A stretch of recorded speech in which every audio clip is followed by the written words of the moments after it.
Have you ever wanted a quick fix of dopamine? Let's talk about it.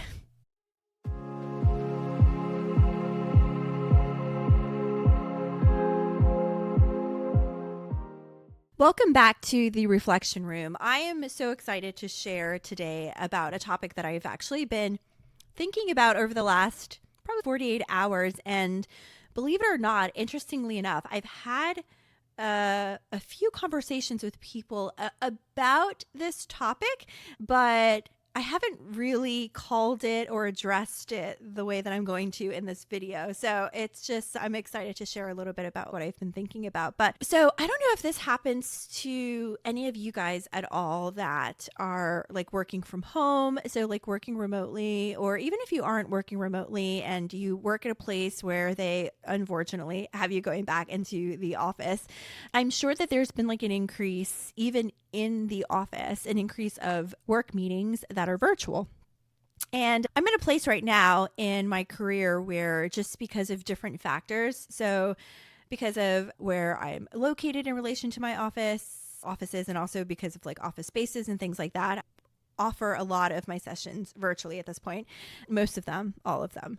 Actually. And anyways, my point is that I don't know if this happens to you guys, but it happens to me all the time where I find now I'm paying attention to my clients. But you can't help but look at the little square in the corner, and I'm always having to fix my face, or I'm like looking at some frown lines that I'm starting to develop, or I am just looking at my posture, and it just kind of catches my attention quickly. And then of course go back to focusing on our sessions or meetings or whatever it is that's going on in the moment. Please let me know that I am not the only one that does that. And I am not, I don't know, conceited in some way where I'm like finding myself looking at myself. Anyways, my point is that I feel like ever since COVID, and no matter really where one is located, there were a lot of changes that were made during COVID time where a lot of people were forced to stay home and hold a lot more meetings virtually. And that happened to us in our field where we held a lot of our sessions virtually. And I feel like with that wave, so of staying home, working from home, there was almost a relaxation that occurred in our wardrobe or our physical appearance, like how we present ourselves in these meetings, how we show up for me in sessions with my clients. And it was almost like comfort was the thing that was like the driving force that decided what we wore that day for work as we worked from home. And so you would hear a lot of people talking about sweatpants or yoga pants or athletic wear, anything that was comfortable that allowed you to look semi-presentable on screen, at least maybe from here up, but still allowed you to get your job done. And I feel like there was a purpose in that. It worked for that specific season where there were so many other things going on in our lives that were obviously more important, took priority, a lot of changes, a lot of transitions, a lot of adjusting. And so it was almost like we found ourselves trying to hold on to really any sense of comfort or relaxation or familiarity that we can find. And I think a lot of us found it in our wardrobe.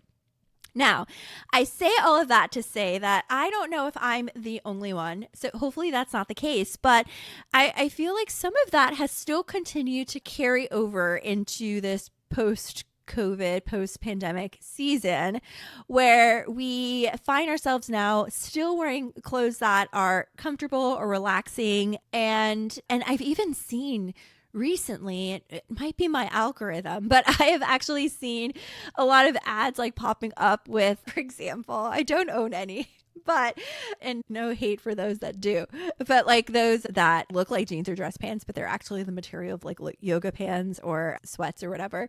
So it's still a very appealing like market. Clearly there's a space for it. Otherwise they wouldn't really be creating this kind of wear, right? Now, okay, so fast forward, and I was at the nail place a few days ago, and I was getting my nails done, and I was looking to see what color I wanted to do. Clearly, I picked yellow. And for those who know me personally, I tend to wear like semi-muted clothes, but then my accessories tend to be a little bit more colorful. And so anyways, I was there, I picked a color, and the lady next to me who was also getting her nails done, I don't know, she said to me, "Oh, that's a really pretty color. I think I also want that color." So anyways, it sparked a conversation, and it was really, it was nice to chat with someone and meet someone new. But it got me thinking about how something as simple as a color drew me to it, but then also sparked a conversation between me and this other lady. And it was a great interaction, very pleasant, very cheerful, very joyful. I enjoyed it. And it was a moment that I think maybe might not have happened had I chosen black or brown or a neutral color. Anyways, I left that day the nail place, and I enjoyed my conversation with her. She was a very sweet lady. But it got me thinking about this thing that we have grown to refer to as dopamine dressing. Now, to put on my therapist or, I don't know, professional hat for just a slight second, dopamine is, for those of you that may not necessarily be as familiar with it, but it's a neurotransmitter that essentially just sends messages to the brain. And it's known as the neurotransmitter that's associated or related to feeling pleasant, or our reward neurotransmitter, where it sparks messages for things that we find to be enjoyable or pleasant to experience, to be around, to see, to taste or eat, to touch. Anything that we find to be pleasant usually sparks an increase in dopamine for us internally. There is something that's called dopamine dressing. Now, this isn't something that there are peer reviews written on, I don't think, or something that a lot of research has been done on necessarily, but I think the concept is really cool, and there's something to it, especially after a season like COVID that we have all really walked through and experienced. So I think it's an interesting topic to talk about a little bit. So the idea behind it is essentially the dopamine and the dressing, where it's identifying clothes, textures, patterns, styles, colors that for us personally tend to produce dopamine or feelings of enjoyment, or boosting our confidence, or increasing our self-esteem, or allowing us to feel just more ourselves in what we wear and the way that we present. And so oftentimes we'll hear dopamine associated with maybe some foods that we might eat, or, for example, medication that we might take. But I love this twist on this idea of dopamine, and being able to do something that doesn't necessarily require a lot of change or transition or adjustment, or even doing something as big as possibly ingesting or taking a new medication that could potentially have a positive impact on our day-to-day lives. So the idea and the concept behind it is beginning to pick colors and textures and styles and just clothing and accessories that we find to allows us to feel comfortable and to feel more confident, and then naturally when we feel that way and we present that way and people respond to us in that way, then that increases our overall mood, or it gives us a burst of dopamine. There are three things that I actually wanted to quickly touch upon when it comes to dopamine dressing, and I thought that they would be really short, simple tips that, as a mental health provider who also loves fashion and style, that I would be able to provide this for someone who might be looking for a quick, simple, easy, fun, creative way to potentially boost and increase their mood. So one of the things I wanted to go over was making sure that when engaging in this thing that we refer to as dopamine dressing, that there's a personalized approach or an individual approach that is taken. So this concept of one size fits all, or because something is trending that we have to wear it, dopamine dressing, it does not at all follow that approach or track. The idea behind it is finding personalized pieces that we really feel comfortable wearing, and not only feel comfortable, but allows us to feel more ourselves, more authentic, and therefore we present ourselves in a better way when we're engaging with the outside world. Now, when I say personalized, I don't only mean things that catch our eye that we find to be really pretty or stylish or just really cool pieces, but also pieces that can be very meaningful to us. So, for example, there's this necklace that I oftentimes, it's somewhere in here, wear, and it's a very simple necklace. There's not much to it, but when I do wear it and I layer it with some other jewelry, there's significance behind it with who gave it to me and why it was gifted to me. And so I think that when you think about a personalized approach to dopamine dressing, the idea is not only finding things that you might find to be stylish or cool or trendy for your personal closet, but even incorporating pieces that are maybe significant, that are one of a kind, that can't be found in any large department store, that is very significant, very meaningful for you. So that's the first tip I would say, is making sure that pieces that are chosen are personally chosen to fit your personal style and not because they're necessarily trending in our world. So the second tip that I would say is to really start small and to then begin to grow gradually.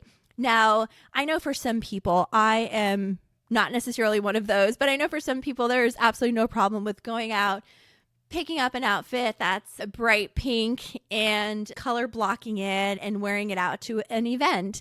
And if that's you, then go for it. I think that's awesome. I wish I could. But for some of us, there's a level of comfort in knowing that we can step out of our comfort zone a little bit, but we don't necessarily have to take these big leaps and jumps. And so a few ways to be able to start small might include nail polish colors, or maybe there's a specific piece of jewelry, so like a bracelet or a ring that could be a pop of color, a color that you find to be very comfortable to wear, you feel really, really great in it. Sometimes makeup can be another form of starting small and then growing gradually.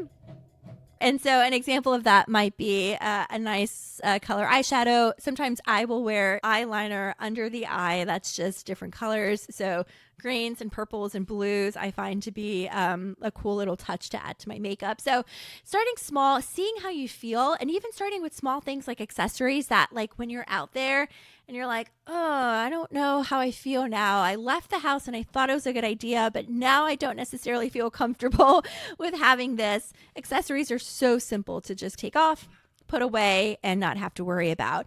And then as you become a little bit more comfortable and realizing what your style is or those elements that you feel the most comfortable in, then you can begin to grow your wardrobe. So that was the first one. First one was personalized approach. Second one was starting small and then gradually growing to larger ways of stepping out of your comfort zone. And then the third one I would say is ensuring that dopamine dressing. So this idea of dopamine dressing, another way they call it, there's another word for it. I think it's enclosed cognition. I think it's a phrase that has been used before, but it's a similar concept.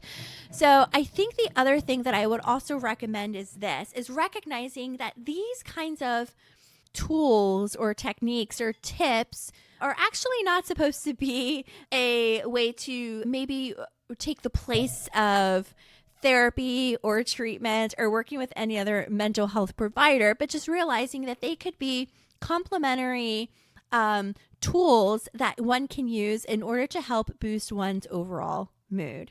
So I thought that this was I've always thought this was an interesting topic. And when I had that conversation with my neighbor in the nail salon, it really got me thinking about how something as simple as a pop of color on one's nails can really lead to not only an increase in one's overall confidence, but then even have a ripple effect on those around us. If you're interested in learning a little bit more about this concept, definitely comment below, because there's so much much to this idea. And in fact, there is a little niche to our field that is actually called color psychology. And so we could even go into detail a little bit more about the specific colors that tend to generate specific emotions in us. And we could really go down a rabbit trail with that because there's so much that's involved in that. Not only psychology, but even marketing and shopping and the ways that stores are sometimes set up. And yeah, I can go on and on. If you have any questions or want any more information on the specific concept, definitely feel free to comment below and also share with us too in your comments how this specific concept can help you in the near future, or even if you've used it before and what your experience has been like. Thanks so much for listening, and hopefully we'll get to connect soon. And as always, keep reflecting.